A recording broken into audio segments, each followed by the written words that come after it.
রব বলেন শুধু আসমান বানাইলাম, শুধু তাই না, তারকা বানিয়েছি তাই নয়, চাঁদ বানাইলাম, সূর্য বানাইলাম তাই নয়, জমিনের দিকে তাকাও, আমি আল্লাহ জমিনটারে কত সুন্দর করে বানাইলাম। খাল দিলাম, পুকুর দিলাম, সাগর দিলাম, নদী দিলাম। দেখেন আল্লাহ তাআলা যেখানে পানি দিয়েছেন সেখানেই মাছ আছে, আছে না নাই? সাগরের মাছের একরকম মজা, পুকুরের মাছের আরেক রকম মজা, খাল বিলের মাছের মধ্যে ভিন্ন রকম মজা। দেখেন তো রব কত সুন্দর করে চমৎকার করে গোটা পৃথিবীটা তৈয়ার করলেন। 3 ভাগের 2 ভাগ আল্লাহ পানি বানাইলেন, 1 ভাগের মধ্যে আল্লাহ তাআলা মাটি দিলেন। এই মাটিটার মধ্যে আল্লাহ তাআলা কত রং বেরঙের কায়দা কানুন করে নিলেন। কত মাটির নিচে তেল পাওয়া যায়, কত মাটির নিচে গ্যাস পাওয়া যায়, কত মাটির নিচে কয়লা পাওয়া যায়, কত মাটির নিচে কত কত খনিজ সম্পদ পাওয়া যায়, কত মাটির নিচে রাবার পাওয়া যায়। রব বলেন গোলাম তাকায় তাকায় দেখো আমি আল্লাহ পাক কত সুন্দর করে জমিনটারে তৈরি করলাম। এই জমিন করেই স্বর্ণ বের করো, এই জমিন করেই রূপা বের করো, এই জমিন করেই খনিজ সম্পদ হয়। আবার জমিনের উপরে তাকাও কত গাছ আল্লাহ তাআলা বানাইলেন। কিছু গাছ আল্লাহ বানাইছেন গাছে ফল হয় কিন্তু ছায়া নাই, আবার কিছু গাছ আছে ছায়া আছে কিন্তু ফল নাই। কিছু গাছ এমন আছে ফল খাওয়া যায়, গাছ খাওয়া যায় না। আবার কিছু গাছ এমন আছে গাছ খাওয়া যায়, ফল খাওয়া যায় না। কিছু গাছ এমন আছে ফলটাকেও খাওয়া যায়, গাছটাকেও খাওয়া যায়। লাউ গাছ, কুমড়া গাছ, গাছও খাওয়া যায়, ফলটাও খাওয়া যায়। রব বলেন আবার এমন গাছ আছে যে গাছটাকেও খাওয়া যায় না, ফলটাকেও খাওয়া যায় না। মাকাল ফলের ফলও খাওয়া যায় না, গাছটাকেও খাওয়া যায় না। শুধু তাই নয়, তাকায় তাকায় দেখেন রব কত সুন্দর করে পশু প্রাণী বানাইলেন। এমন পশু আল্লাহ বানাইলেন বান্দারকে দুধ দেয়, এমন পশু বানাইলেন বান্দারে ডিম দেয়, এমন পশু বানাইলেন যেটার চামড়া বান্দার উপকারে আসে, এমন পশু বানাইলেন যেটা দেখলে বান্দা ভয় পায়। আবার এমন পশু বানাইলেন যেটা বান্দা লালন পালন করে বড় আরাম পায়, ওটা বান্দাকে ভয় পায়। আছে না নাই জোরে বলেন? এমন পশু বানাইলেন যেটা বান্দার জন্য খাওয়া হালাল, আবার এমন পশু বানাইলেন যেটা বান্দার জন্য খাওয়া হারাম। এবার দেখেন তো আমাকে আল্লাহ তাআলা কেমন করে বানাইলেন, আপনাকে কেমন করে বানাইলেন। রব বলেন ওয়াফি أنفسكم أفلا تبصرون।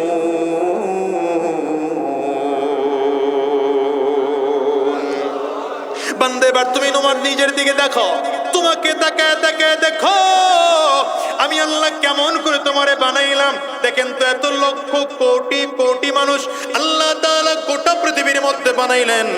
একজনের চেহারার সাথে আরেকজনের চেহারার মিল নাই, একজনের কণ্ঠের সাথে আরেকজনের কণ্ঠের মিল নাই, একজনের আঙ্গুলের বৃদ্ধাঙ্গুলের ছাপের সাথে আরেকজনের বৃদ্ধাঙ্গুলের ছাপের মিল নাই, একজনের চোখের ছাপের সাথে আরেকজনের চোখের ছাপের মিল নাই।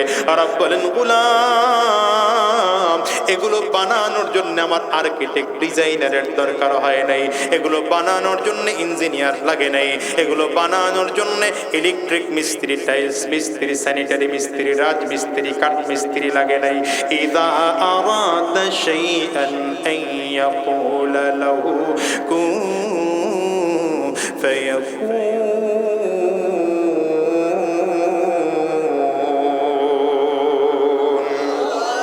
আমি আল্লাহ তাআলা এগুলো বানানোর জন্য শুধু কোন শব্দ বলেছি অটোমেটিক হয়ে গেছে। সুবহানাল্লাহ। শুধু বলেছি হয়ে গেছে, তার মানে আল্লাহ তাআলা কিছু বানাইতে চাইলে কারো সহযোগিতার দরকার হয় না। আমরা সব বান্দা মুখাপেক্ষী, কিন্তু একজন মুখাপেক্ষী না। চিল্লায় জোরে বলেন তিনি কে? আওয়াজ দিয়ে সুবহানাল্লাহ জোরে বলবেন না? সুবহানাল্লাহ,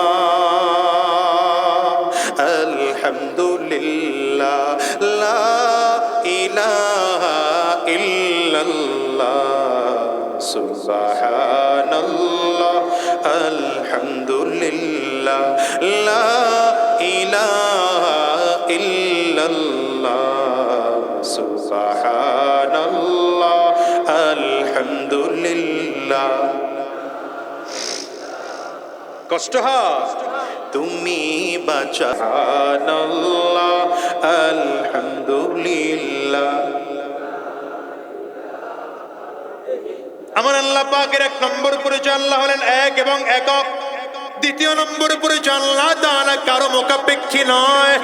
এবার বান্দার মধ্যে প্রশ্ন হতে পারে, হয়তো আল্লাহর কোনো সন্তান থাকতে পারে, আল্লাহর কোনো বাবা থাকতে পারে, এতক্ষণ জানলাম আল্লাহর কোনো স্ত্রী নাই, এতক্ষণ জানলাম আল্লাহর কেউ নাই, তবে হয়তো আল্লাহ পাকের সন্তান থাকতে পারে। এই জন্য আল্লাহ তাআলা নিজের পরিচয় আবার পরের আয়াতে দেন, লাম ইয়ালিদ ওয়া লাম ইউলাদ। আমি আল্লাহ পাকের 3 নম্বর পরিচয় জেনে নাও, আমি কাউকে জন্ম দেই নাই, আমাকেও কেউ জন্ম দেয় নাই। জোরে বলেন, জোরে বলেন, জোরে বলেন।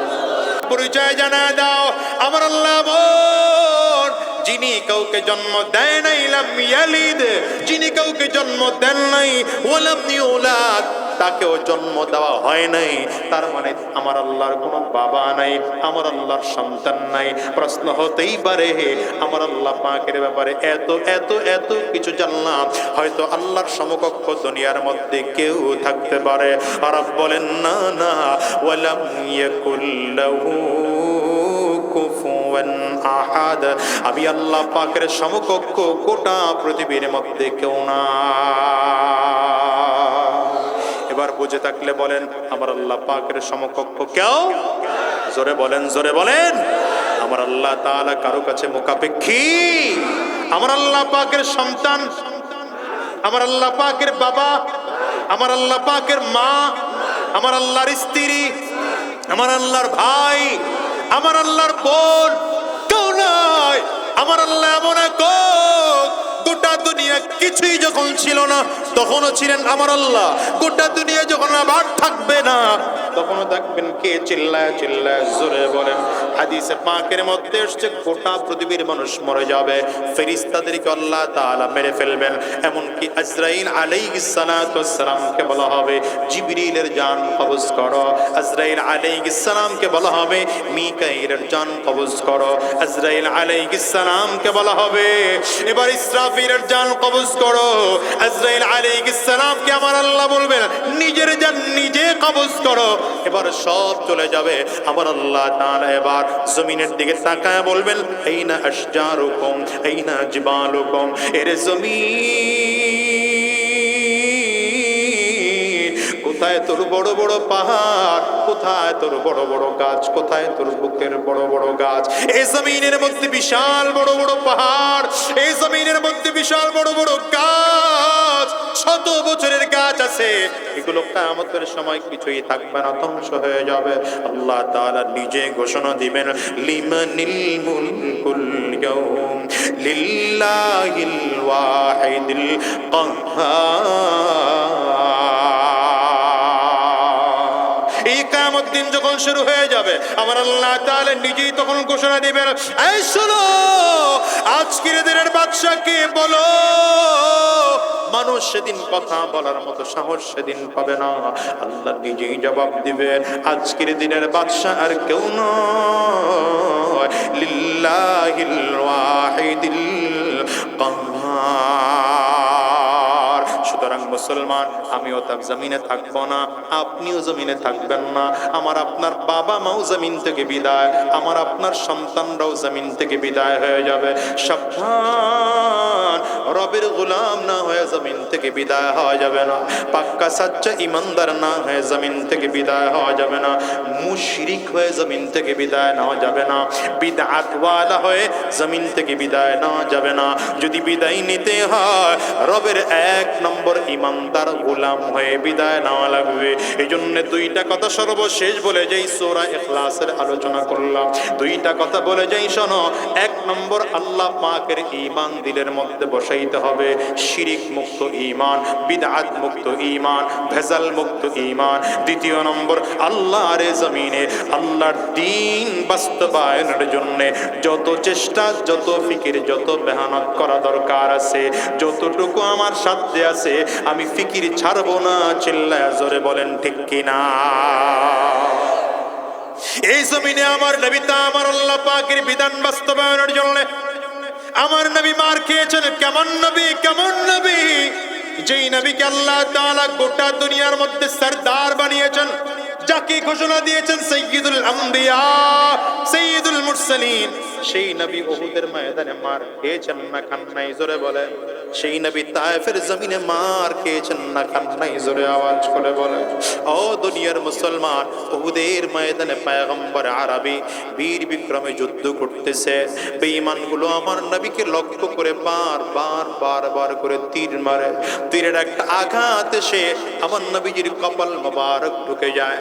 নবীজির তীর ঢুকে গেলে আমার নবীজির মাথার লোহার টুপিটা ভেঙে লোহার টুকরো মাথার মধ্যে ঢুকে যায়। পয়গম্বর আরবি বেহুশ হয়ে জমিনের মধ্যে পড়ে গেলেন।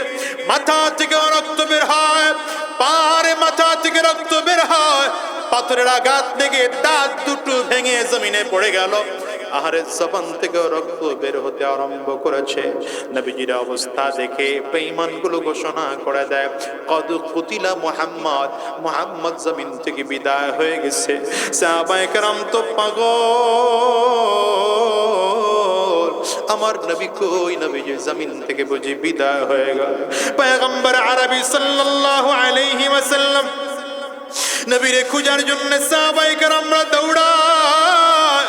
হযরত আলী রাদিয়াল্লাহু আনহু বলেন, কোথায় গেলে নবীরে পাবো? চারিদিক খুঁজতেছি, উহুদ পাহাড়ের ডানে বামে সামনে পেছনে পাগলের মতো করে দৌড়াইতেছেন হযরত আলী রাদিয়াল্লাহু আনহু। ময়দানের কিনারায় কিনারায় দৌড়ায়। হায় রে, শুধু তাই নয়, আলী রাদিয়াল্লাহু আনহু বলেন, এমন কোন জায়গা বাদ রাখি নাই যেখানে নবীরে খুঁজে নেই। এমনকি খুঁজে খুঁজে যেখানে শুহাদায়ে উহুদের লাশ রাখা হয়েছে, এক একজনের কাপড়গুলো উঠায়, দেখি আমার রহমতের নবীকে এখানে পাওয়া যায় কিনা। খুঁজে খুঁজে কোথাও আমার নবীরে পাই না। খোঁজার জন্য রাহমাতুল লিল আলামিনকে অনেকক্ষণ পরে গিয়ে দেখি একটা পাহাড়ের পাথরের আড়ালে আমার নবীজি বেহুশ হয়ে জমিনে পড়ে আছে। রহমতের নবীর লম্বা সময় পরে হুঁশ ফিরে আসলো। নবীজি নিজের হাত দুটো চেহারার মধ্যে দিলেন। চেহারা থেকে হাত সামনে এনে তাকায় দেখেন পুরো হাত রক্তে ভিজে গেছে। নবীজির জবান থেকে বদদুয়া বের হয়ে গেল, কাইফা ইউফলিহু কওমুন দাম্মা ওয়াজহা নবিয়্যিল্লাহ। আরে ওই জাতি কেমন করে সফল হবে যেই জাতি নবীজির চেহারা থেকে রক্ত ঝরায়। আমার মালিক ডাক দেয়, হাবিব, আপনার চেহারা থেকে রক্ত ঝরেছে, আপনি কি কষ্ট পেয়েছেন? পয়গম্বর বলেন, না আল্লাহ, কষ্ট পাই নাই। আপনার দ্বীনের জন্য আমার রক্ত ঝরাইতে বড় ভালো লাগে। তায়েফের জমিনে রক্ত ঝরিয়েছেন নবীজি, তবুও বেঈমানদের বিরুদ্ধে বদদুয়া দেন নাই। অথচ আমার নবীর কি অপরাধ বলো মুসলমান? কোনো অপরাধ নাই। তায়েফের জমিনেও গিয়ে ওই দাওয়াত দিচ্ছিলেন, ইয়া আইয়ুহান নাস কুলু লা ইলাহা ইল্লাল্লাহ তুফলিহুন। এই অপরাধে তায়েফের কাফির মুশরিকেরা রাবারের গুলির মধ্যে পাথরের ছোট ছোট টুকরাগুলো ঢুকায়া ঢুকায়া আমার নবীজির গায়ে এত জোরে জোরে জোরে বেড়েছে। নবীজির পাল্লক ছেলে যায়েদ ইবনে হারেসা রাদিয়াল্লাহু আনহু বলেন, আমি আমার নবীর সাথে ছিলাম। আমার নবীজির চামড়া ছিদ্র হইয়া গোশতের মধ্যে পাথরের টুকরাগুলো ঢুকে গিয়েছে। রহমতের নবী আমার হাঁটতে পারেন না, সামনে কদম বাড়াইতে পারেন না। যারা তায়েফে গিয়েছেন দেখবেন আধা কিলোমিটার থেকে পৌনে 1 কিলোমিটার, 1 কিলোমিটার জায়গা নবীজি শুধু হেঁটেছেন। আর বেঈমানগুলো পাথর মেরে মেরে আমার নবীকে একবার দুইবার নয় 3বার বেহুশ বানাইছে, 3বার। রহমতের নবীকে একবার বেহুশ বানানোর পরে বেঈমানগুলো আবার আসে তা করে হুঁশ ফিরে আসলে আবারও মারবে। রহমতের নবীজির ঠোঁট বেয়ে বেয়ে, গাল বেয়ে বেয়ে, চেহারা শরীর বেয়ে বেয়ে রক্তগুলো পড়ে। বেঈমানগুলো আবারও আমার নবীর গায়ে পাথর মেরে মেরে জমিন থেকে আবার নবীকে বিদায় করার চক্রান্ত ষড়যন্ত্র করল। রহমতের নবীজি আবার তৃতীয়বার বেহুশ। পয়গম্বর আরবি বেহুশ হয়ে গেলে বেঈমানগুলো আবার তাকায় আমার নবীর গায়ে আবারও পাথর মারবে। আর কিছুক্ষণ পরে নবীজির হুঁশ ফিরে আসলো। যায়েদ ইবনে হারেসা বলেন, আমি আমার নবীজির দিকে তাকায় তাকায় দেখেছি নবীজি নিজের চাদর দিয়ে রক্তের ফোঁটাগুলো মুছে মুছে ভাঁজ করে রাখেন, রক্ত জমিনে পড়তে দেন না। যায়েদ ইবনে হারেসা বলেন, আমি আমার নবীকে জিজ্ঞাসা করলাম, নবী গো, কেন রক্ত আপনি জমিনের মধ্যে পড়তে দেন না? নবীজি ডেকে বলেন, যায়েদ রে জানো, তায়েফের বেঈমানেরা আমাকে না চিনে পাথর মেরে আমাকে বিদায় করতে চায়, কিন্তু আমি মনে করি আমার রক্ত যদি তায়েফের জমিনে পড়ে যায়, আল্লাহ তাআলা তায়েফবাসীর প্রতি না খুশ হয়ে যাইতে পারেন, নারাজ হয়ে যাইতে পারেন। তাইলে তায়েফের জমিনে আর কোনদিন ফসল হবে না, আমি নবী জানি। তাইলে তায়েফবাসী না খেয়ে মারা যাবে, এই জন্য তায়েফের জমিনে আমি রক্তটুকু পড়তে পর্যন্ত দেই না। এবার নবীজির দিকে আস্তে আস্তে ঘোড়ারা তেরে আসে, কূপের কাছে আসলেন। আমার নবী একটু পানি পান করবেন, বড় বড় পাথরগুলো কূপের মধ্যে ফেলে পাথরটার মুখটা বন্ধ করে দেয়। নবীজি আর পানিও পান করতে পারেন না, আবারও তৃতীয়বারে বেহুশ হয়ে জমিনে পড়ে যান। ফেরেশতারা ডেকে বলেন, আল্লাহ, আয় আল্লাহ, তোমার নবীর মা নাই, তোমার নবীর বাবা নাই, আজকে তোমার নবী এতিম, কেমন কষ্ট তোমার হাবিবকে দাও। হায়রে, দেখেন তো, নবুয়তের 10ম বছরটা আমার নবীর জন্য এত কষ্টের বছর ছিল। মাত্র আমার নবীর চাচা ছিলেন গোটা দুনিয়ার মধ্যে নবীজির একমাত্র অভিভাবক। এই নবুয়তের 10ম বছরে নবীজির চাচা জমিন থেকে বিদায় হয়ে যায়।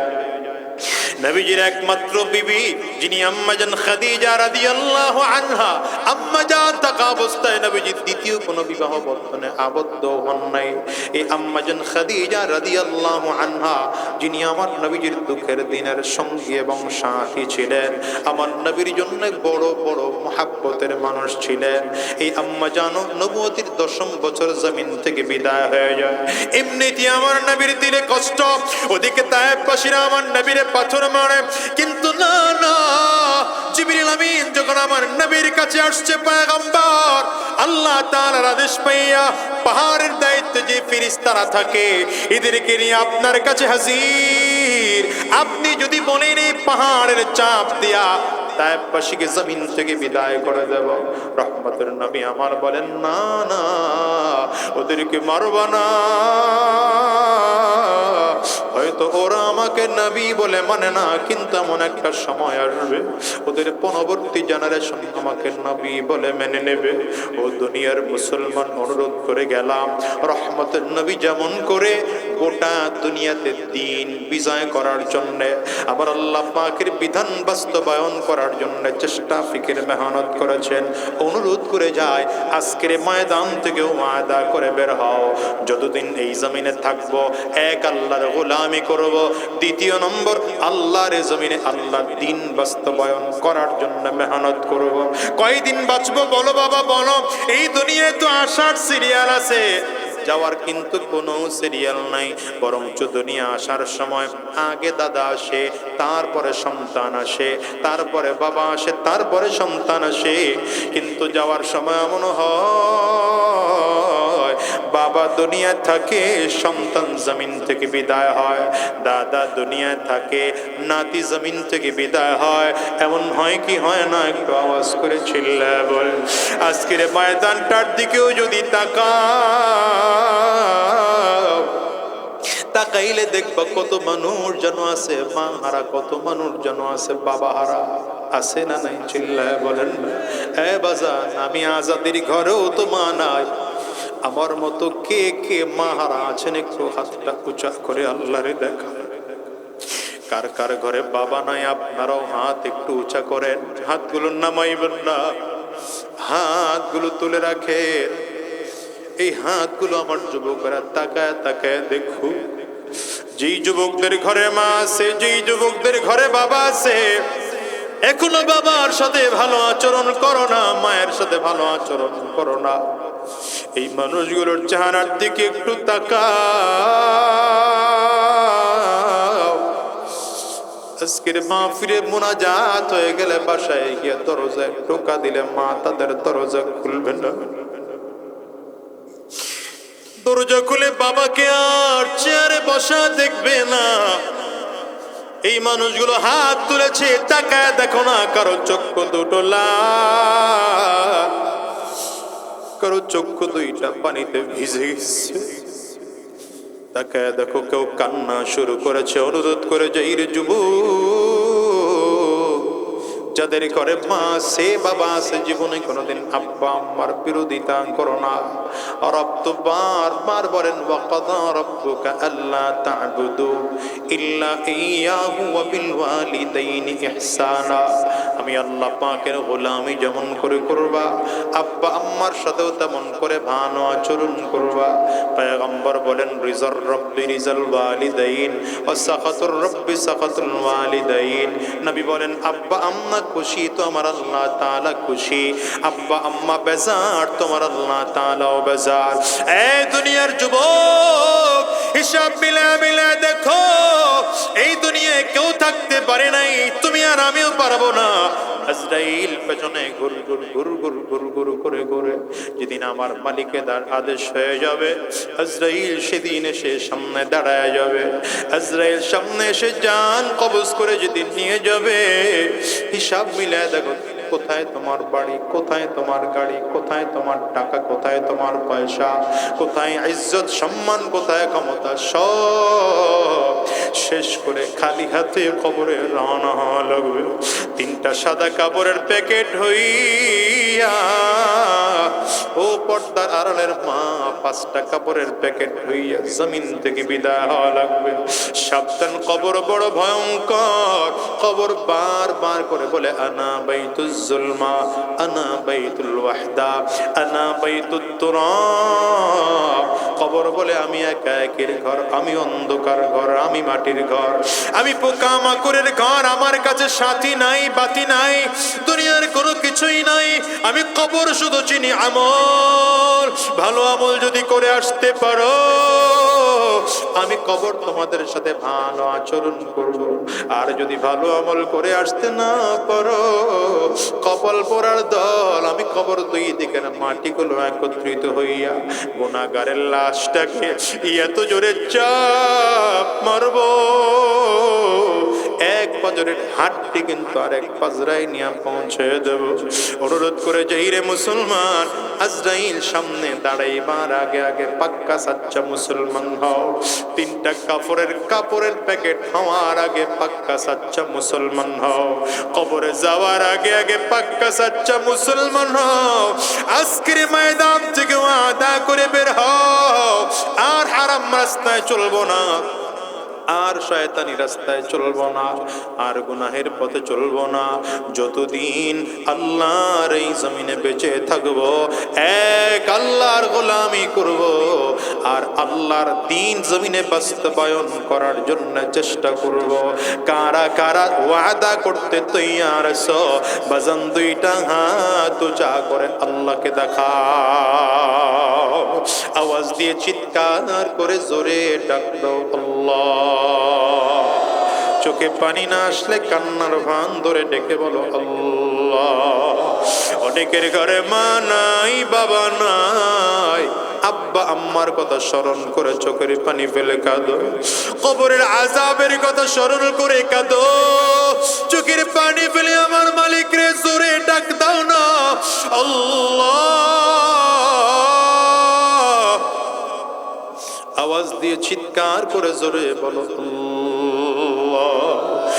দয়ার মালিক,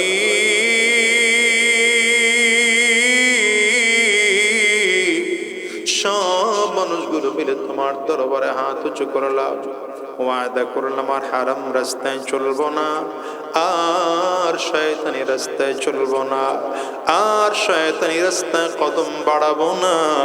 আল্লাহ তুমি কবুল করে নাও, কবুল করে নাও, কবুল করে নাও।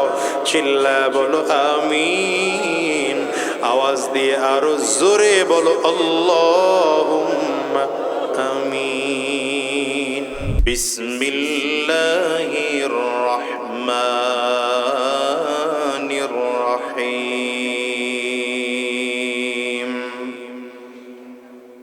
قل هو الله أحد الله الصمد لم يلد ولم يولد ولم يكن له كفوا أحد صدق الله العظيم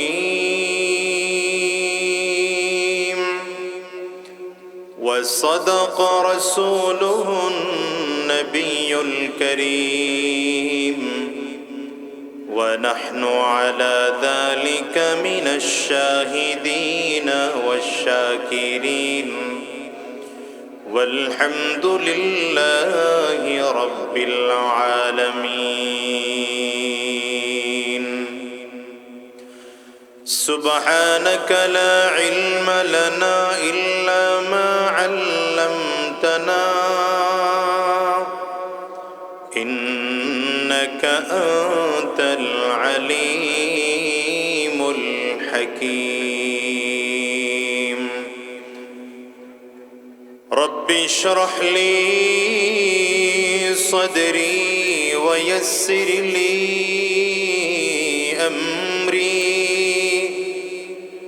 واحلل عقدة من لساني يفقه قولي কুরআনুল কারীমের 114 সূরার 112 নম্বর সূরা। কত নম্বর সূরা? সবাই বলে না, কথা বলতে হবে। কত নম্বর সূরা? 112 নম্বর সূরা। সূরাটার নাম হলো সূরাতুল ইখলাস। বলেন সূরাটার নাম কি? খুব পরিচিত সূরা আমাদের দেশের। এই ছেলে, এই পিচ্চি বয়, চুপচাপ করে বয়ে থাক। তুই উঠবি তো আরেকজন সাহস পেবে ওটা। মুরব্বি তো ধমক দিতে পারবে না, এই জন্য তোরে ধমক দিলাম, বয়। আমাদের দেশের মুরব্বীরা এই সূরাটার একটা ভিন্ন নাম দিয়েছেন, কুল হুয়াল্লাহ সূরা। এই সূরাটার নাম কি কুল হুয়াল্লাহ সূরা না, সূরাতুল ইখলাস। সবাই বলেন। এই সূরাটার মধ্যে 4টা আয়াত। কয়টা আয়াত? এই 4টা আয়াত খুব ছোট ছোট 4টা আয়াত। এই 4টা আয়াতের মধ্যে আল্লাহ তাআলা তার নিজের পরিচয় যতটুকু বান্দাকে দেওয়া দরকার পুরো পরিচয়টা আল্লাহ তাআলা 4 আয়াতের মধ্যে দিয়েছেন। দেখেন দুনিয়ার অবস্থা হলো যে যত বড় হয় তার পরিচয় তত বড় হয়, ঠিক না? যে যত বড় তার পরিচয় তত। আল্লাহ তাআলা কত বড়? বলেন না, বলেন না, বলেন না। অনেক অনেক বড়। এই কথাটা বললেও মনে হয় ভুল, কারণ আল্লাহ তাআলা এত বড় যেটা আমরা কল্পনা করেও পরিমাপ করতে পারবো না। এজন্য আল্লাহ তাআলা কত বড়, বড়ত্বের শব্দ আল্লাহ নিজেই শিখিয়েছেন। আল্লাহু আকবার। বলেন আল্লাহু আকবার। যত বড় হতে পারে তার থেকেও আল্লাহ বড়। যত বড় হতে পারে তার থেকেও আল্লাহ বড়। ক্ষমতার দিক থেকেও, কথা কয় না, ক্ষমতার দিক থেকেও আল্লাহ বড়। ইজ্জতের দিক থেকেও, সম্মানের দিক থেকেও, গোটা দুনিয়ার মানুষের ক্ষমতা একত্রিত করলে যা হবে, আল্লাহর ক্ষমতা সেখান থেকেও 1000 গুণ উপরে গিয়ে শুরু হবে। সুবহানাল্লাহ বলতে মন চায় না? এত বড় আল্লাহ, এত বড় রব, এত ক্ষমতাওয়ালা রবের পরিচয় তো বিশাল আকারে হওয়ার কথা, কিন্তু আল্লাহ তাআলা তার পরিচয় মাত্র ছোট্ট 4টা আয়াতের মধ্যে বান্দাকে বোঝানোর জন্য দিয়েছেন। এই সূরাটা সাহাবীদের কাছে অনেক প্রিয় সূরা ছিল। মসজিদে কুবাতে নবীজি একজন সাহাবীকে ইমাম নিয়োগ করে পাঠিয়েছেন। কি করে পাঠাইছেন? এই ইমাম সাহেব প্রত্যেক রাকাতে দাঁড়ায় সূরা ফাতিহার পরে এই সূরা পড়ে। প্রত্যেক রাকাতেই কোন সূরা? সূরাতুল ইখলাস। সাহাবায়ে কেরামদের কয়েকজন এসে হুজুরের কাছে বিচার দিলেন, ইয়া রাসূলুল্লাহ, ইয়া হাবিবাল্লাহ, আপনি যেই সাহাবীকে ইমাম করে পাঠাইছেন সে তো প্রত্যেক রাকাতেই সূরা ইখলাস পড়ে। নবীজি ইমামকেও ডাকলেন, অভিযোগকারী মুসল্লিদেরকেও ডাকলেন, মানে বাদীকেও ডাকছেন, বিবাদীকেও ডাকছেন। বিচার করার একটা পদ্ধতি আছে নাকি? আমাদের দেশে বাদী উপস্থিত হইলে বিবাদী উপস্থিত হয় না, বিবাদী উপস্থিত হইলে বাদী উপস্থিত হয় না। কথা হয় না। বাদী যদি বিবাদীর বিরুদ্ধে অভিযোগ আনে তো ইসলামের বিধান হচ্ছে আল বাইয়িনাতু আলাল মুদ্দাঈ, বাদীর উচিত হলো বিবাদীর বিরুদ্ধে যে অভিযোগ এনেছে এই অভিযোগের সপক্ষে মিনিমাম 2 জন পুরুষ অথবা 1 জন পুরুষ 2 জন মহিলাকে, এমন পুরুষ এমন মহিলা যাদের ইতিপূর্বে মিথ্যা কথা মিথ্যা সাক্ষী দেওয়ার রেকর্ড নেই, এদের দ্বারা আদালতে সাক্ষী প্রদান করে তার অপরাধকে প্রমাণ করবে। যদি এটা প্রমাণ করতে না পারে তাহলে দ্বিতীয় কাজ হলো ওয়াল ইয়ামিনু আলা মান আনকারা, বিবাদীকে জিজ্ঞাসা করা হবে অপরাধে এই অভিযোগে তুমি অভিযুক্ত, যদি সে অস্বীকার করে তাহলে তাকে কসম করতে বলা হবে। আমাদের দেশে আত্মপক্ষ সমর্থনের কোনো সুযোগ নেই। বিশেষ করে আমাদের দেশের সরকারি দলে যারাই থাকে এরা যে আইন যখন করে আমাদের দেশের সাধারণ জনগণ এত পরিমাণ মাজলুম যে এটা নির্দ্বিধায় মেনে নিতে হয়। কি কথা বল না কেন? যেমন আমাদের দেশে কোরআনের বড় বছরকে বছর যিনি খেদমত করেছেন মরহুম আল্লামা দিলওয়ার হোসেন সাঈদী সাহেব, তার বিরুদ্ধে অভিযোগ আনা হয়েছিল। কি অভিযোগ? তিনি নাকি 71-এ মানবতা বিরোধী অপরাধী ছিলেন। সাক্ষীকে আশেপাশের কাউরে সাক্ষী খুঁজে পাওয়া যায় নাই। সাক্ষী ইতিপূর্বে বহুবার মিথ্যা সাক্ষী দিয়েছে, এটা প্রমাণিত হয়েছেও। আমার কথা কয় না তো, বুঝে না লোকগুলো, বুঝে না এমন মনে হয়। হ্যাঁ, কিন্তু এর পরেও তাকে জেল থেকে ছাড়া তো হলোই না, শেষ পর্যন্ত ওখানেই ইন্তেকাল করলো। এটা আমাদের দেশের চিত্র। আমাদের দেশের চিত্র হলো শাইখুল হাদিস ইবনে শাইখুল হাদিস আল্লামা মামুনুল হক সাহেবের বিরুদ্ধে মামলা দেওয়া হলো। কি মামলা? তিনি ধর্ষণ করেছেন। হ্যাঁ থাক, নাউজুবিল্লাহ, আগামী বছর কয়েন আর কি, নিরিবিলি চুপচাপ বয়ে থাকি। জোরে বলেন। এটা শয়তান বিশ্বাস করে, তো আপনারা চুপচাপ বয়ে রয়েছেন কেন? জোরে বলেন নাউজুবিল্লাহ, জোরে বলেন। তার বিরুদ্ধে কোন সাক্ষী উপস্থাপন করা গেল না, তবুও তাকে জেল খাটতে হলো। কি কথা বলেন না কেন? কিন্তু রাসূলুল্লাহ সাল্লাল্লাহু আলাইহি ওয়াসাল্লামের বিচারের ধরন ছিল ভিন্ন রকম। বিচারের ধরন ছিল ভিন্ন রকম। এটা হলো আমাদের দেশের চিত্র, বললাম এটা বিরোধী দলের চিত্র। আর যদি আমার দল করে আর আমি যদি সরকারে থাকি, তাহলে আমার দলের কর্মী হাজার হাজার হাজার অন্যায় করার পরেও নেতার পরিচয় সব মাপ। ঠিক হইলে ঠিক বলেন, না হইলে না বলেন। আমার ছাত্র ভালো না আজকে মনে হইতেছে, জোরে বলেন। অথচ রাসূলুল্লাহ সাল্লাল্লাহু আলাইহি ওয়াসাল্লামের অবস্থা কি ছিল জানেন? নবীজি হিজরত করে মদিনাতুল মুনাওয়ারায় যাওয়ার পরে নবীজির কাছে বিচার আনা হলো, হুজুর একজন মহিলা চুরি করেছে। কি করেছে? চুরির শাস্তি কি? আপনারা হাত কাটা কইবেন না, তুমি জানি তো, কারণ আপনারা তো চুরির শাস্তি এদেশে নাই, ধর্ষণের শাস্তি এদেশে নাই। এদেশের শাস্তি হলো বাল্য বিবাহের শাস্তি।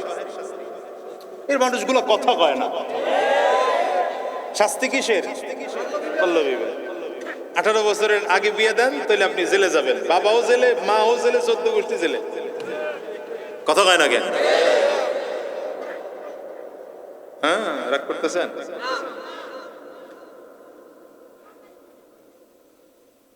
তো চুরির বিধান হচ্ছে, কোরআন বলে আস-সারিকু ওয়াস-সারিকাতু ফাকতাউ আইদিয়াহুমা। চুরির বিধান হলো সে পুরুষ হোক আর নারী হোক, তার হাত কেটে দাও।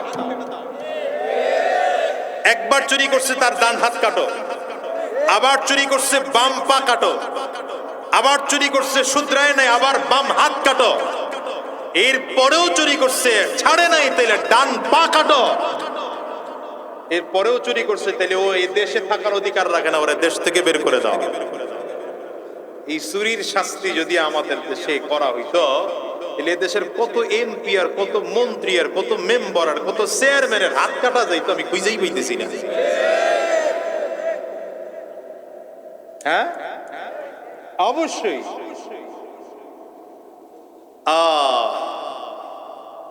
রাসূলুল্লাহ সাল্লাল্লাহু আলাইহি ওয়াসাল্লামের কাছে বিচার আসলে নবীজির অভ্যাস ছিল, নবীজি কোরআনুল কারীম সামনে রেখে কোরআনের আয়াত পড়ে বিচার কার্য চালাতেন। আমাদের দেশে আল্লাহ কবে বিধান চালু করে দিবে আল্লাহ ভালো জানেন। আজকে আজকে একটা স্লোগান ভাল লাগছে, কি যেন বললো, কালিমা গো মুসলমান এক হও। হ্যাঁ, দল হাজারটা করেন, অসুবিধা নেই, কিন্তু ইসলামের জায়গায় কোরআনের জন্যে, এদেশে ইসলাম কায়েমের জন্যে এক না হয়ে ভিন্ন পথে হাইটেন না, জাতির কপাল পড়বে। কথা কয় না কেন? গোটা জিন্দেগি পার গাছা হয়েই থাকতে হবে, মূল গাছ হইতে পারবেন না।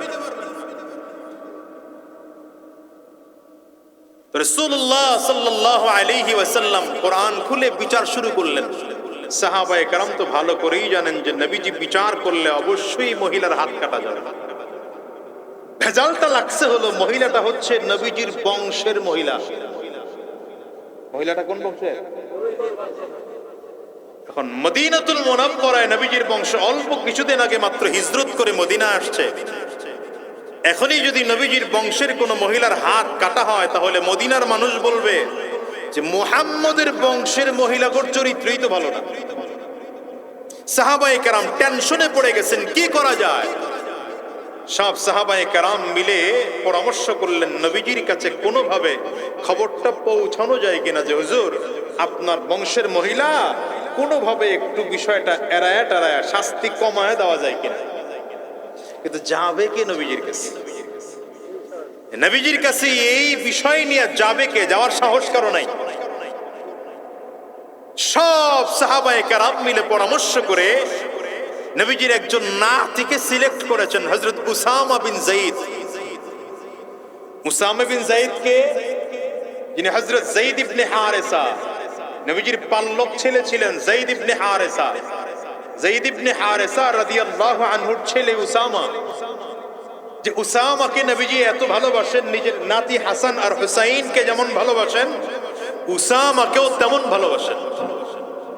সব সাহাবীরা মিলে চিন্তা করলেন, উসামাকে নবীজির কাছে পাঠাইলে বিষয়টা নবীজি রাগ করলেও নাতির মায়ায়, নাতির মুহাব্বতে অন্তত রাগটা কম করবেন। আর নবীজির কানে খবর চলে গেলে হয়তো কিছুটা শাস্তি কমতে পারে, ইজ্জত বাঁচবে। উসামাকে পাঠাইলেন নবীজির কাছে। উসামা নবীজির কাছে আসার জন্য মসজিদে নববীর মাঝখানের দরজা দিয়ে ঢুকা সামনে আসছে। এক একজন সাহাবীরে সরায়া সরায়া, ছোট মানুষ, বাচ্চা মানুষ, নবীজি মসজিদে নববীর মিম্বরে বসা।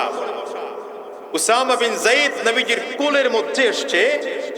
কোলের মধ্যে এসে পাও দুইটা নবীজির কোমরের দুই দিকে ঝুলাইয়া দিয়া নবীজির বুকের সাথে নিজের বুকটা মিলাইয়া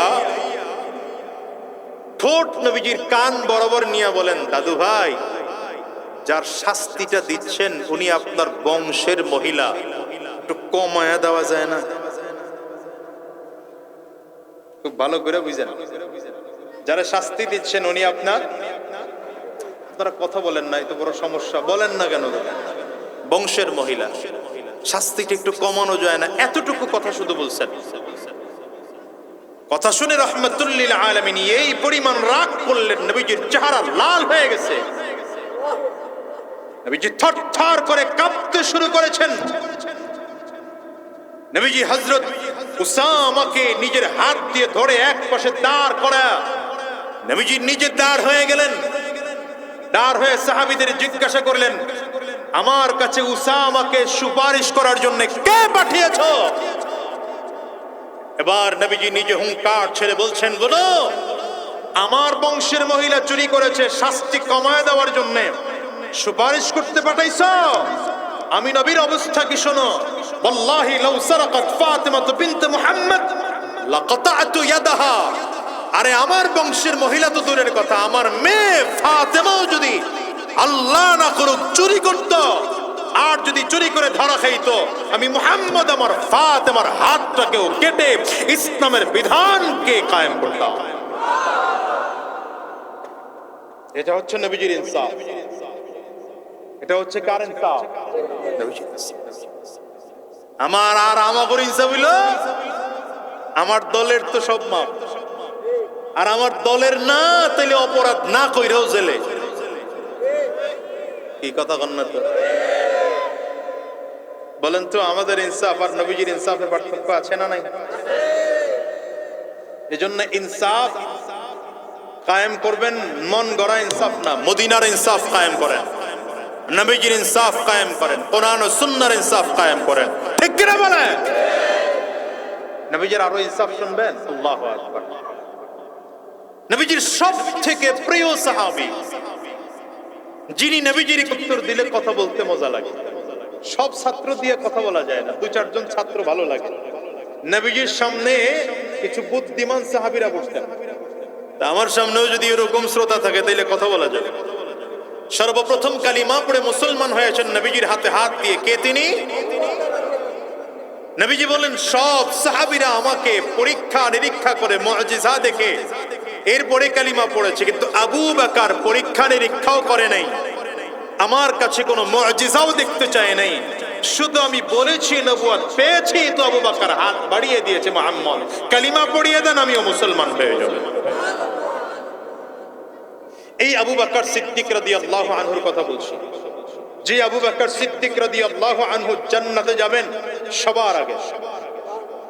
কথা কয় না তো? সবার আগে বলতে উম্মতের মধ্যে সবার আগে। আর সর্বপ্রথম জান্নাতে যাবেন আমার নবী। বলেন কে যাবেন? কে যাবেন? জোরে বলেন না, জোরে বলেন না, কে যাবে? আরে শুধু আমার নবী জান্নাতে যাবেন তাই না, আমার নবীর কাছে জান্নাতের চাবিটাই থাকে। জোরে বলেন না, আরে আওয়াজ করে জোরে বলেন না। নবীজির হাতে জান্নাতের চাবি থাকবে। কিয়ামতের দিনে আমার নবীকে ডাকা হবে জান্নাতের গেট খুলে দেওয়ার জন্য। পয়গম্বর বলেন আমি আমার হাতের চাবিটা দিয়ে জান্নাতের গেট খুলে দেব, আমার আগে কোন নবীরা জান্নাতে ঢোকার পারমিশন পাবে না, সবার আগে আমি নবী মুহাম্মদুর রাসূলুল্লাহ জান্নাতে ঢুকব। নবীজি জান্নাতে যাওয়ার পরে অন্যান্য নবীরা জান্নাতে ঢোকার পারমিশন পাবে। নবীদের জান্নাতে যাওয়ার সিরিয়াল যখন শেষ, উম্মতদের জান্নাতে যাওয়ার সিরিয়াল শুরু। সর্বপ্রথম সেখানে আবু বকর সিদ্দিক রাদিয়াল্লাহু আনহুর জন্য জান্নাতের 8টা দরজা একসাথে খুলে ডাকা হবে। আবু বকর যেই দরজা দিয়ে ঢুকতে মনে চায় সেই দরজা দিয়ে জান্নাতে ঢুকে যাও। একটা হাদিস মনে পড়ে গেছে, বলবো? মহিলার কি আলাদা প্যান্ডেল আছে?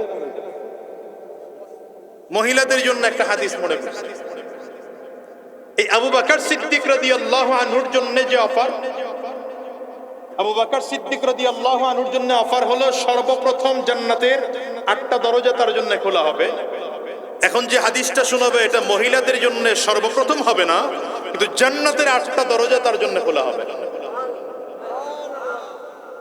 নবীজি সাল্লাল্লাহু আলাইহি ওয়াসাল্লাম বলেন ইদা সাল্লাতিল মারআতু খামসাহা ওয়া সামাত শাহরাহা ওয়া হাসানাত ফারজাহা ওয়া আতাআত যাওজাহা قيل لها ادخلي الجنة بأي أبواب الجنة شئت।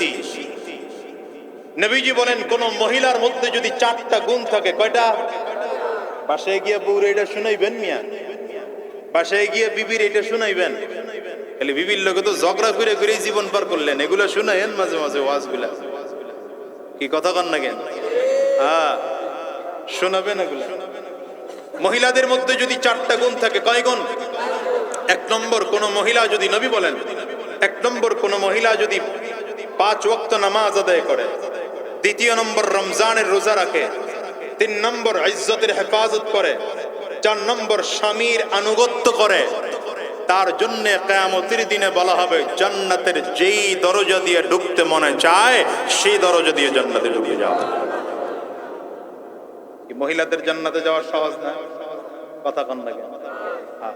এই জন্য মা বোন যারা আছেন, ছোট্ট একটা আমল আপনাদেরকে শুরুতে বলে দিলাম, এটার উপরে আমল করেন। তো এই আবু বকর সিদ্দিক রাদিয়াল্লাহু আনহু, যিনি এমন সাহাবী, যিনি আমার নবীর হাতে হাত দিয়ে সর্বপ্রথম কালিমা পড়ে মুসলমান হয়েছেন। আবু বকর সিদ্দিক রাদিয়াল্লাহু আনহু এমন একজন সাহাবী, যিনি জান্নাতে যাবেন উম্মতের মধ্যে সবার আগে। আবু বকর সিদ্দিক রাদিয়াল্লাহু আনহু এমন একজন সাহাবী, যিনি আমার নবীর হিজরতের সাথী। আবু বকর সিদ্দিক রাদিয়াল্লাহু আনহু এমন একজন ব্যক্তিত্ব, এমন একজন সাহাবী, যিনি আমার নবীজির একদম গায়ে লেগে বাম পাশে ঘুমাচ্ছেন। আরে জোরে বলেন না সুবহানাল্লাহ, জোরে বলেন। আবু বকর সিদ্দিক রাদিয়াল্লাহু আনহু এমন একজন সাহাবী, যাকে আমার নবীকে সালাম দিতে হলে আবু বকর সিদ্দিককেও সালাম দিতে হয়। সেই আবু বকর সিদ্দিকের বিরুদ্ধে অভিযোগ আসছে নবীজির আদালতে। কি অভিযোগ? আবু বকর সিদ্দিক রাদিয়াল্লাহু আনহু রাস্তা দিয়ে হেঁটে যাচ্ছেন, তো ইহুদি দুইটা দাঁড়ায় দাঁড়ায় বলে, এতদিন জানতাম মুহাম্মদ একাই গরিব, মুসলমানরা একলারাই গরিব, এখন দেখি মুসলমানদের নবীও গরিব, মুসলমানদের আল্লাহও গরিব। কি বলছে? আচ্ছা, যার মধ্যে ঈমান আছে এই কথাটা কি সে সহ্য করতে পারে? আবু বকর সিদ্দিক রাদিয়াল্লাহু আনহু তো ঠান্ডা মেজাজের মানুষ, শুনেও যেন না শোনার ভান ধরে চলতেছে। আর তো আবার বলে, আরে এতদিন জানতাম মুসলমানরা গরিব, এখন দেখি মুসলমানদের নবীও গরিব, মুসলমানদের আল্লাহ গরিব। দ্বিতীয়বার বলছে। আবু বকর সিদ্দিক রাদিয়াল্লাহু আনহু আবারও শুনে না শোনার ভান ধরে চলতেছে। তৃতীয়বার ডাক দিয়ে কয়, আবু বকর রে বলতেছি। কি কয়? আবু বকর রে বলতেছি, আবু বকরের আল্লাহ গরিব, আবু বকরের নবীও গরিব। হ্যাঁ, সহ্য করা যায় একবার, সহ্য করা যায় দুইবার, বারবার অন্যায় সহ্য করা যায় না। আবু বকর সিদ্দিক রাদিয়াল্লাহু আনহু নরম মানুষ। নরম মানুষ যদি একবার গরম হয়, তাহলে ঠান্ডা করা বড় মুশকিল। আবু বকর সিদ্দিক রাদিয়াল্লাহু আনহু আয়েশা ইহুদির গালে এমন এক থাপ্পড় লাগাইছেন, থাপ্পড়ের কারণে ঘুরতে ঘুরতে গিয়ে রাস্তার পাশে বেরের মধ্যে বা ড্রেনের মধ্যে গিয়ে পড়ে গেছে। আবু বকর সিদ্দিক রাদিয়াল্লাহু আনহু পজিশন লয়ে দাঁড়ায় রয়েছে, উঠলে আবার দিব। তো ওই ইহুদিও বুঝছে, এজন্য আর উঠে না, ও চুপচাপ দাঁড়ায় রয়েছে, চুপচাপ দাঁড়ায় রয়েছে। আবু বকর সিদ্দিক রাদিয়াল্লাহু আনহু যখন দেখলেন অনেকক্ষণ তাকায় থেকে আর উঠে না, গেছেন।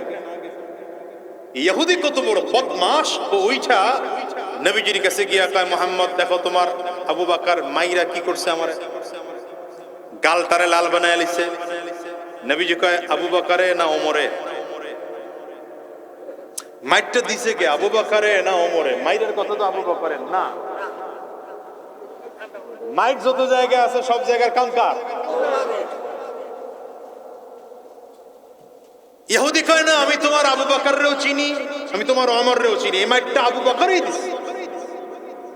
দেখেন, সব থেকে প্রিয় সাহাবীর বিরুদ্ধে অভিযোগ এসেছে। আমরা হইলে কি করতাম? আরে আমার মানুষ, আমার লোকে কথা কাজ করতেই পারে না, কথা বলে। আর যদি অন্য সাব্যস্ত হয়ে যেত তাইলে কইতাম, আরে আচ্ছা দেখ মনে বিষয়টা, আমি দেখ মনে, যা এই মুহূর্তে যা, ঝামেলা করিস না, ও আমার লোক তো, বিষয়টা দেখ মনে। নবীজি কি করলেন? আল্লাহু আকবার, ইনসাফ ওয়ালা নবী, ইনসাফ ওয়ালা নবী, গোটা জাতিকে ইনসাফ শিখিয়েছেন রাহমাতুল লিল আলামিন। আজ নবীজির ইসলাম নাই, নবীজির আদর্শ নাই, এজন্য ইনসাফ নাই এদেশে। প্রত্যেকটা মানুষ নির্যাতিত আর নিপীড়িত, লাঞ্ছিত আর অপমানিত হচ্ছে ইনসাফ না থাকার কারণে। কথা কোন জায়গা থেকে আসছে মনে দেখেন, ওই যে সূরা ইখলাসে ছিলাম,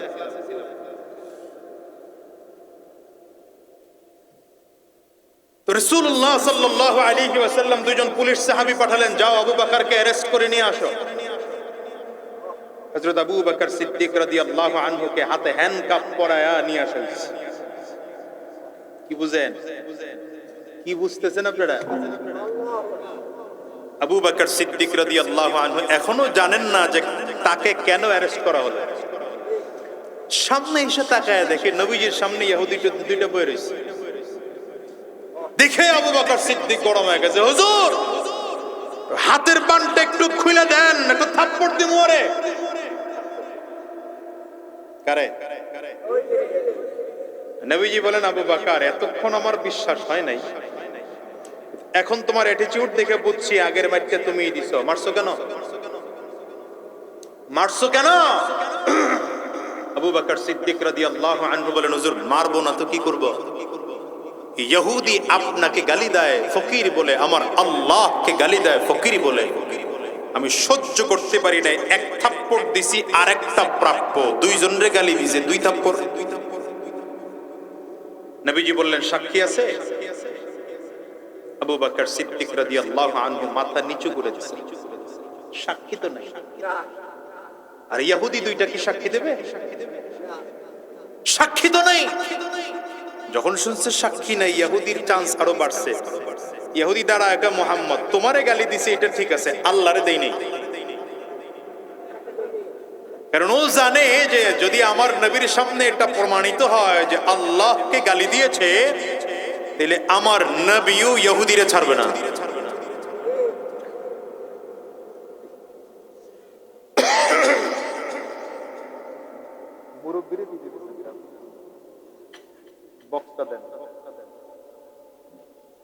তো আবু বকর সিদ্দিক রাদিয়াল্লাহু আনহু মাথা নিচু করে দিয়ে বললেন, ইয়া রাসূলুল্লাহ আমার তো সাক্ষী নাই। নবীজি বললেন, যদি সাক্ষী না থাকে তাহলে শাস্তির জন্য রেডি হও। কিসের জন্য রেডি হও? ইনসাফ কাকে বলে একটু শুইনা যান মিয়া। ইনসাফ কারে কয়? আবু বকর সিদ্দিক রাদিয়াল্লাহু আনহু ভালো করেই জানেন যে আমার নবী এমন ইনসাফওয়ালা নবী। নবীজি ইসলামের ব্যাপারে, ইনসাফের ব্যাপারে কাউকে এক চুল ছাড় দেওয়ার মতো ব্যক্তি নবীজি নন। আবু বকর সিদ্দিক রাদিয়াল্লাহু আনহু মাথা নিচের দিকে দিয়ে বলেন, পয়গম্বর আজকে রাত সুযোগ চাই, আজকের একটা রাত সুযোগ চাই। আবার রেডি আনছেন, নাড়াচাড়া করেন না, নিরিবিলি বয়, টিস্যু পেপার লয়ে পাশে বল।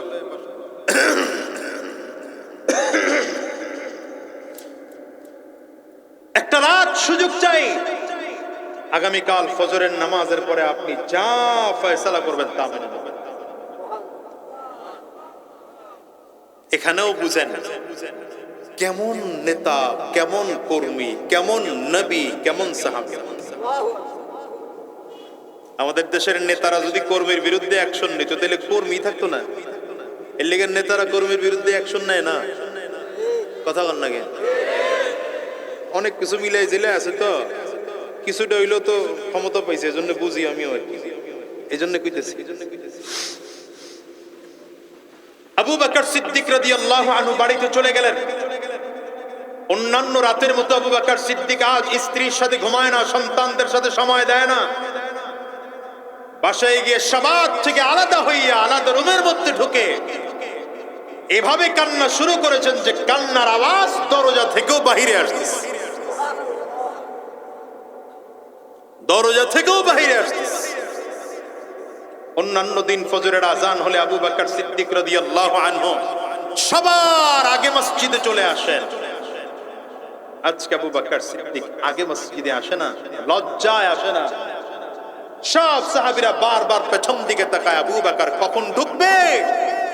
নামাজের কিছুক্ষণ আগ মুহূর্তে দেখেন আবু বকর সিদ্দিক রাদিয়াল্লাহু আনহু মসজিদে ঢুকেছেন, কিন্তু চেহারাটা চাদর দিয়ে ঢাকা, চোখ হালকা হালকা দেখা যায়, ফুলে লাল হয়ে গেছে, চোখ দুটো ফুলে গেছে। বুঝা গেল সারা রাত আবু বকর সিদ্দিক শুধু কান্নাই করেছেন।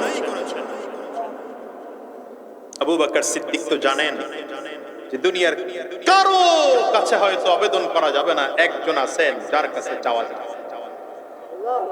বলেন তিনি কে? জোরে বলেন, জোরে বলেন, জোরে বলেন। উদউনি আস্তাজিব লাকুম ওয়া ইযা সাআলাকা ইবাদি আন্নী ফাইন্নী করিব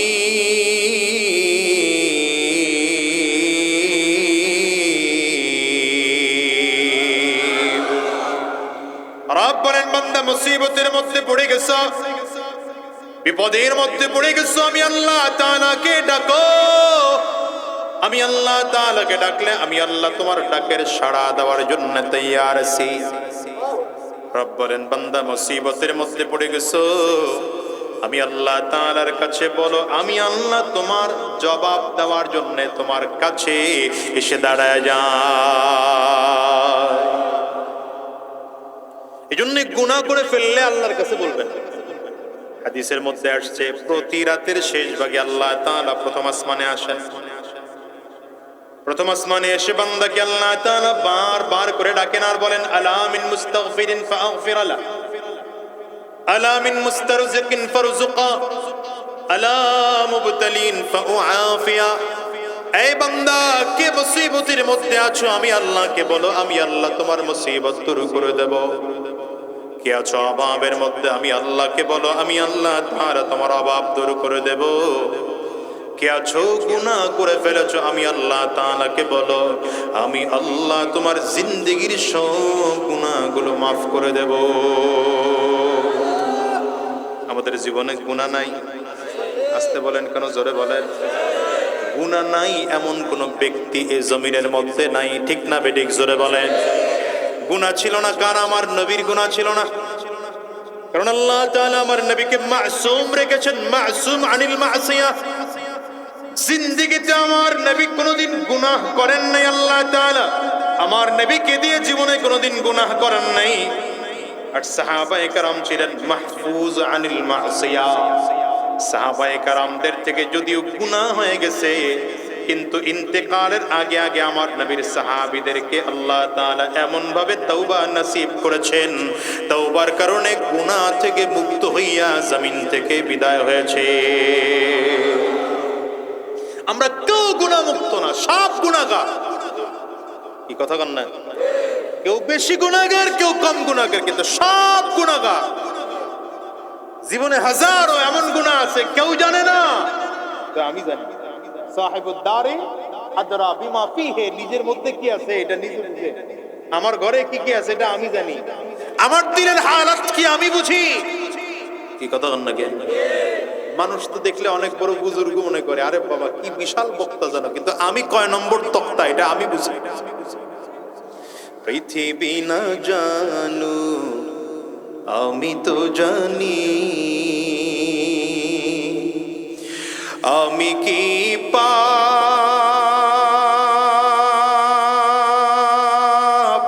করেছি হায়,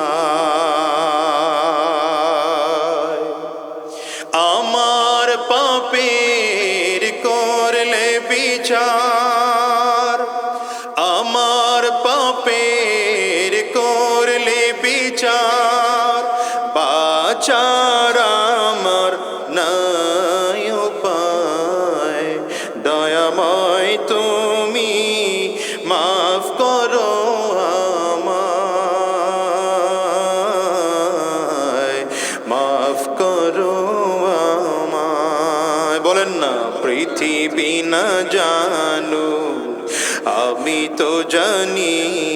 সবাই, পৃথিবী না জানু আমি তো জানি, আমি কি পাপ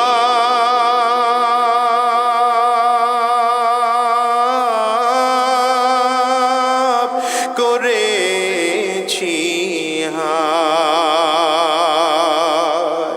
আমার পাপের করলে বিচার, বাঁচার আমার নাই উপায়, দয়াময় তুমি মাফ করো আমায়, মাফ করো আমায়। এই জন্য কান্না বেশি দরকার, খুব বেশি কান্না দরকার। ফালইয়াদহাকু কালিলান ওয়ালইয়াবকু কাসীরা। কম হাসবে, কাঁদবে বেশি, হাসবে কম, কাঁদবে বেশি। কান্না করলে গুনাহ মাফ হয়, কান্না করলে কলব সাফ হয়, কান্না করলে রব সন্তুষ্ট হয়, কান্না করলে জাহান্নামের আযাব বন্ধ হয়ে যায়, কান্না করলে মানুষের মাকাম বৃদ্ধি হয়। এই জন্য হাসবে কম বন্ধু, কান্নার দরকার তো বেশি বেশি কাঁদো। নামাজের সাজদায় পড়ে কাঁদো, মুনাজাতের মধ্যে কাঁদো, রাতের বেলায় কান্না করো।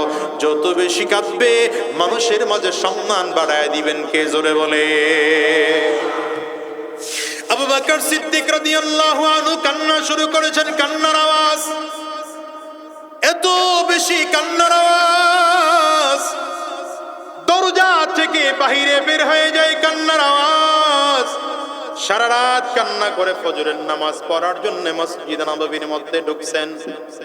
সাহাবায়ে কেরাম বড় টেনশনে আছেন, ফজরের নামাজ শেষ হয়ে গেলেই তো নবীজি বিচার শুরু করবেন। নামাজ শেষ হয়ে গেল, পয়গম্বর আরবি মিম্বরের মধ্যে বসলেন। আবু বকর সিদ্দিক রাদিয়াল্লাহু আনহুকে বললেন, কাঠগড়ায় গিয়ে দাঁড়াও। আবু বকর সিদ্দিক রাদিয়াল্লাহু আনহু আসামির কাঠগড়ায় দাঁড়ালেন। ইহুদি দুটো এসে হাজির। নবীজি আবু বকর সিদ্দিককে বলেন, আবু বকর, ইসলামের বিধান হলো আল বাইয়িনাতু আলাল মুদ্দাঈ। তোমার প্রথম কাজ হলো তুমি সাক্ষী দিবে। যদি সাক্ষী উপস্থাপন করতে না পারো যে আল্লাহ এবং তার রাসূলকে ইহুদি গালি দিয়েছে, তাইলে তোমাকে শাস্তি ভোগ করা লাগবে। আবু বকর সিদ্দিক রাদিয়াল্লাহু আনহু এখনো মাথা নিচু করে আছেন। মনে মনে একটা চিন্তা আছে, মনে মনে একটা সান্ত্বনা আছে। সারাটা রাত দাঁড়ায় দাঁড়ায় রবকে বলছি, আমার মালিক তার বান্দারে একা ছাড়বেন না। আবু বকর সিদ্দিক মাথা নিচু করে দিয়ে এখনো একই জবাব দেয়, পয়গম্বর, নাই কেউ সাক্ষী নাই, আমার কোনো সাক্ষী নাই। ইহুদি আমার পক্ষে কোনোদিন সাক্ষী দিবে না, তবে অবশ্যই ও আমার আল্লাহকে এবং আমার নবীরে গালি দিয়েছে। নবীজি বললেন, এটা হবে না, মুখের কথায় চলবে না, শাস্তি দেখাই, সাক্ষী দেখাইতে না পারলে শাস্তির জন্য রেডি হও। কাতিব যিনি, লেখক যিনি নবীজির পাশে বসা, আমার নবী আঙ্গুল উঁচা করেছেন, কাতিবকে এই মুহূর্তে ইশারা করবেন আবু বকর সিদ্দিক রাদিয়াল্লাহু আনহুর শাস্তির ফয়সালা লিপিবদ্ধ করার জন্য। হঠাৎ করে পয়গম্বর খেয়াল করেন পেছন দিকে কে যেন একটা নরম হাত এসে পয়গম্বর আবের হাত ধরে ফেলেছে। আমার নবী পেছন দিকে তাকালেন, জিবরিল আমিন আমার নবীর কান বরাবর মুখ লাগায় ডাক দেয়, পয়গম্বর, শাস্তি আবু বকরের পরে দিবে, আল্লাহর আয়াত নিয়ে এসেছি, আগে আয়াত শুনে নেন, তারপরে শাস্তি যা দেওয়ার দিয়ে দিয়ে। لقد سمع الله قول الذين قالوا إن الله فقير ونحن أغنياء।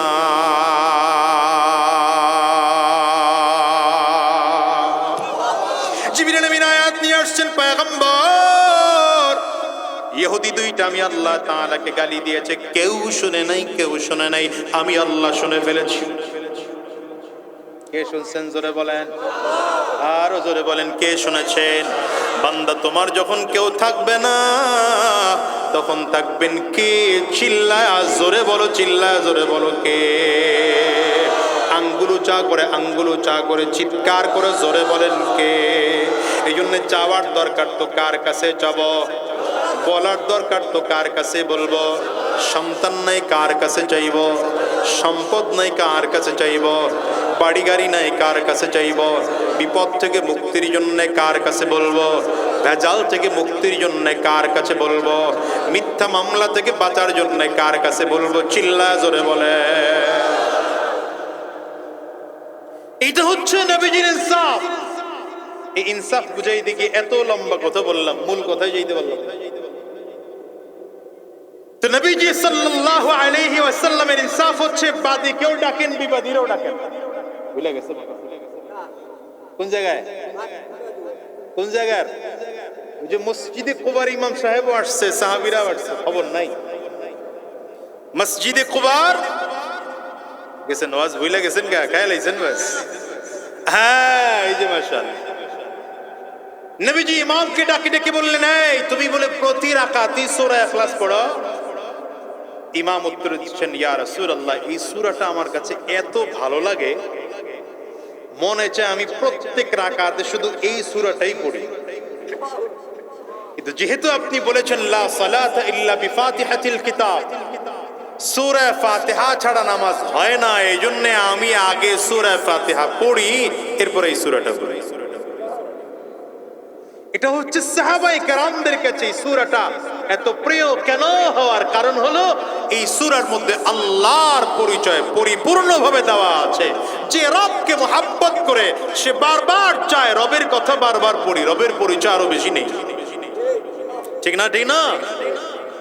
এবার আসেন এই সূরাটা নাযিল হওয়ার একটা প্রেক্ষাপট আছে যেটাকে শানে নুজুল বলে।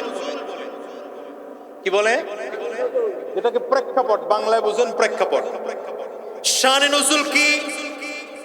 শানে নুজুল হলো রাসূলুল্লাহ সাল্লাল্লাহু আলাইহি ওয়াসাল্লাম যখন মক্কাবাসীকে দাওয়াত দেওয়া শুরু করলেন, ইয়া আইয়ুহান নাস কুলু লা ইলাহা ইল্লাল্লাহ তুফলিহুন, এই মক্কাবাসী মানব সমাজ, তোমরা এক আল্লাহকে রব বলে স্বীকার করে নাও, সফল হয়ে যাবে।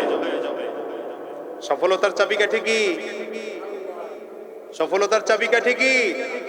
না, এক আল্লাহকে রব বলে স্বীকার করা। সফলতার চাবিকাঠি আল্লাহ। বুঝে না কথা কি কই, কি প্রশ্ন? সফলতার চাবিকাঠি হলো এক আল্লাহকে রব বলে স্বীকার করে নেওয়া। আল্লাহকে যদি রব মানতে পারেন তাইলে এটা আপনার জীবনের সফলতা। কথা কয় না, কথা বলে, এটা আপনার আমার জীবনের কি সফল হয়ে যাবে।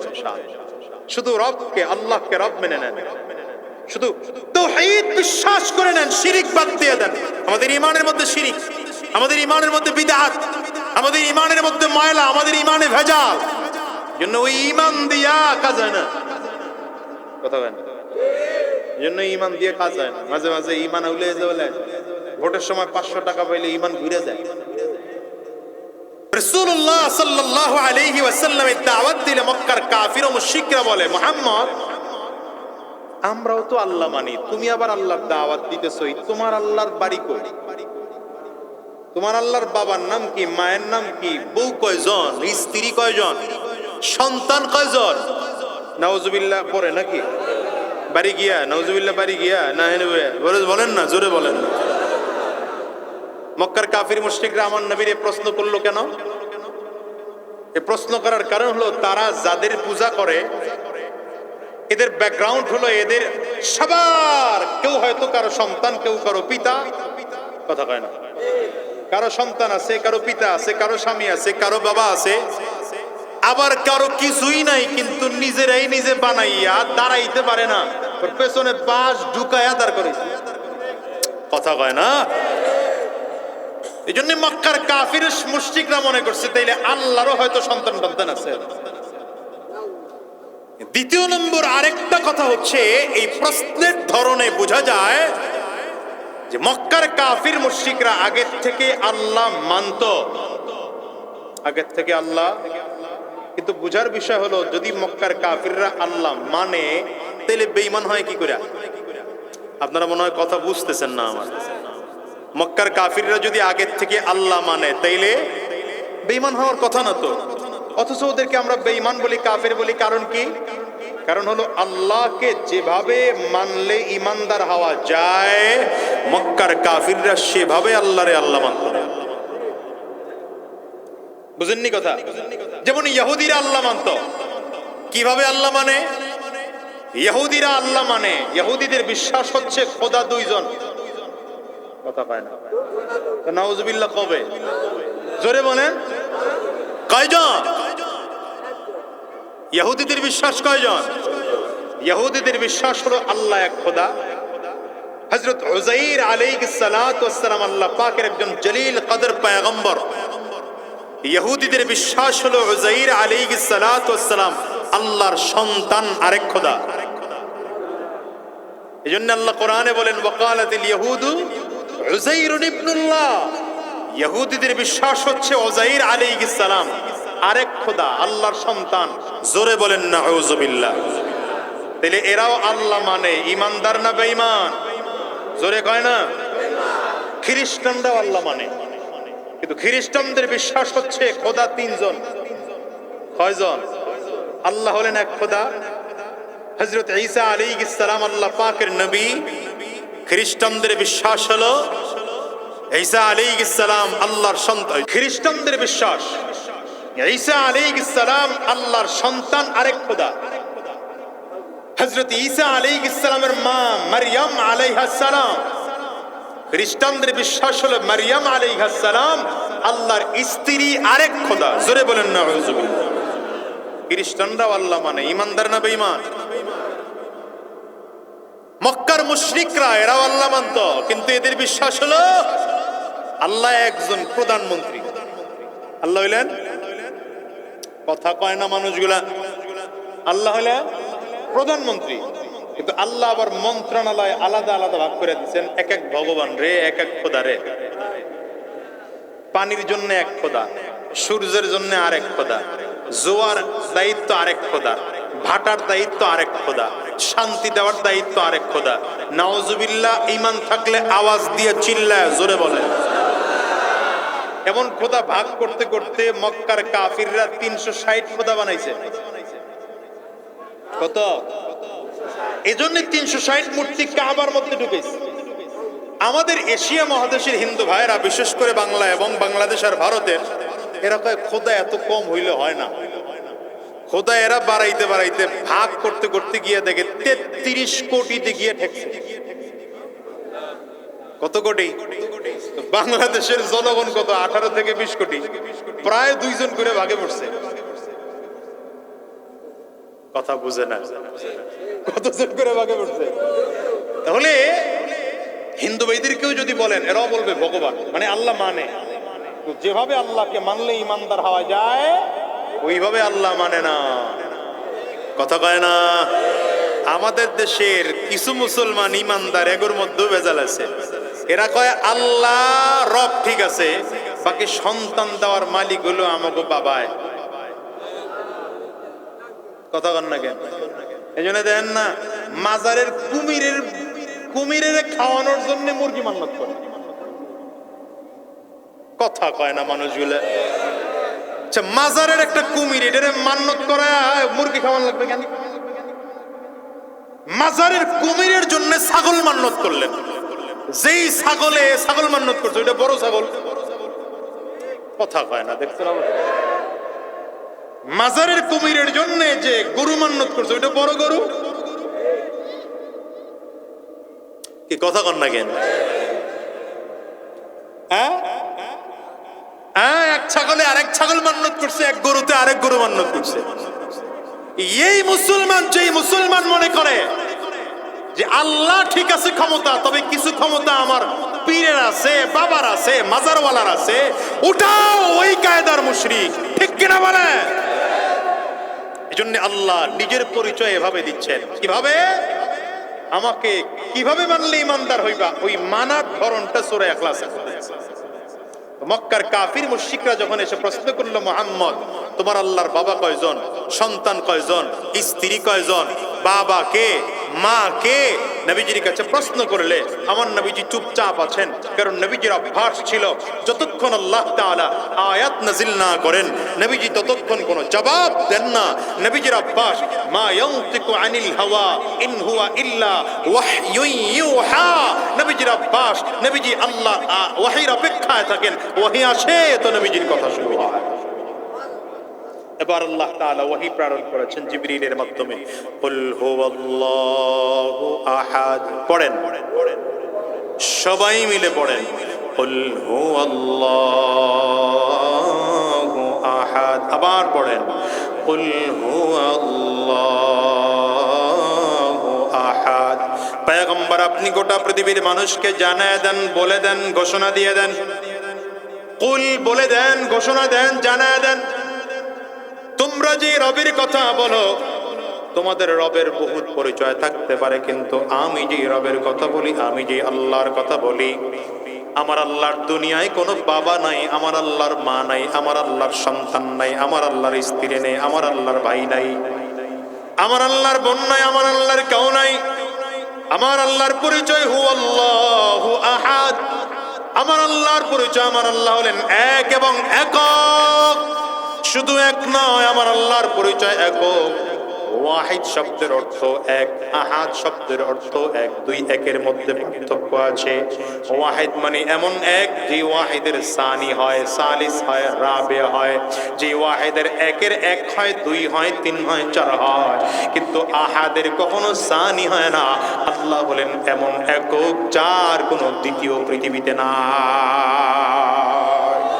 এবার বলেন আল্লাহ কয়জন? আঙ্গুল উঁচা করে, আঙ্গুল উঁচা করে, আঙ্গুল উঁচা করে দিল থেকে বিশ্বাস করে বলেন আল্লাহ কয়জন? আল্লাহ যদি একজন হয় তাইলে আল্লাহর আইন জমিনে চলবে, সেটাও এক আল্লাহর আইন চলবে, কোন মানুষের বানানো আইন দেশে চলবে না। ঠিক কিনা বলো?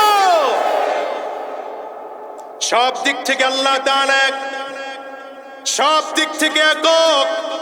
এখানে দ্বিতীয় কোনো শিরিক নাই, কোনো ভাবেই শিরিক নাই, কোনো পদ্ধতিতেই শিরিক নাই। বলেন না, সব দিক থেকে একমাত্র একজন, তিনি কে? জোরে বলেন, জোরে বলেন, জোরে বলেন। এবার আল্লাহ নিজের পরিচয় ক্লিয়ার করে দেয়, আল্লাহুস সামাদ। পড়েন না, আল্লাহুস সামাদ। আমি আল্লাহ তাআলা শুধু এক এবং একক নই, আমি আল্লাহর পরিচয় জেনে নাও, আমি আল্লাহ দুনিয়ার কারো মুখাপেক্ষী না। আল্লাহ কারো মুখাপেক্ষী? আমরা মানুষ একজন আর একজনের মুখাপেক্ষী। আমরা একজন আর একজনের মুখাপেক্ষী, কোটি টাকার মালিক হলেও মুখাপেক্ষী। ঠিক না? ঠিক না? আমি মাঝে মাঝে উদাহরণ দিয়ে বলি, আপনি বহু টাকার মালিক হয়েছেন, কোটি কোটি টাকার মালিক হয়েছেন, এই মেইন রোডের পাশে আপনি 5 কাঠা একটা জায়গা কিনেছেন, 5% জায়গা কিনেছেন, 5 তলা একটা বিল্ডিং নির্মাণ করলেন।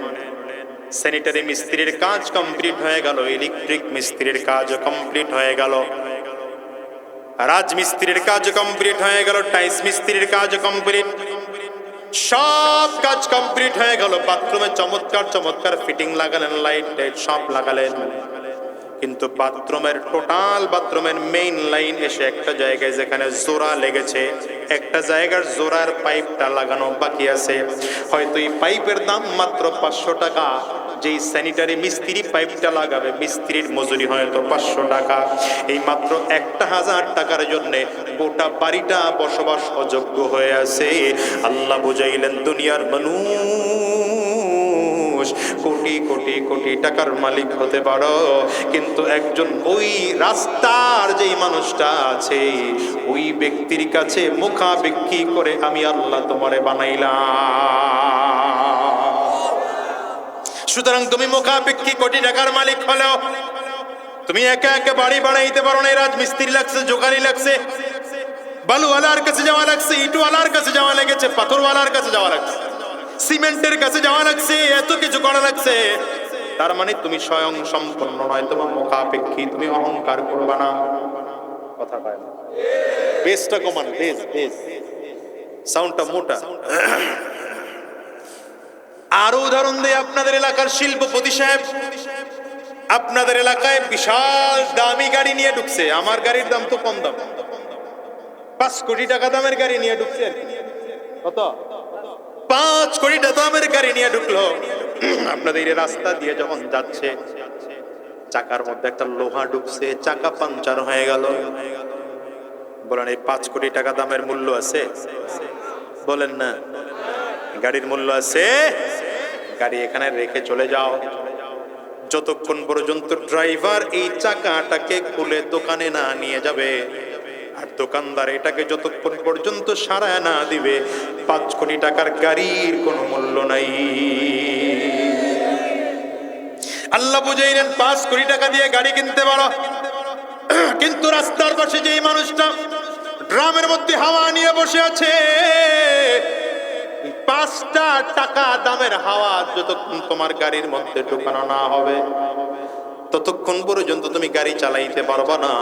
আল্লাহ বুঝাইলেন তুমি স্বয়ং সম্পূর্ণ নও, কোটি টাকার মালিক হতে পারো, কিন্তু রাস্তার একজন রিক্সাওয়ালার মুখাপেক্ষী করে তোমারে বানাইলাম।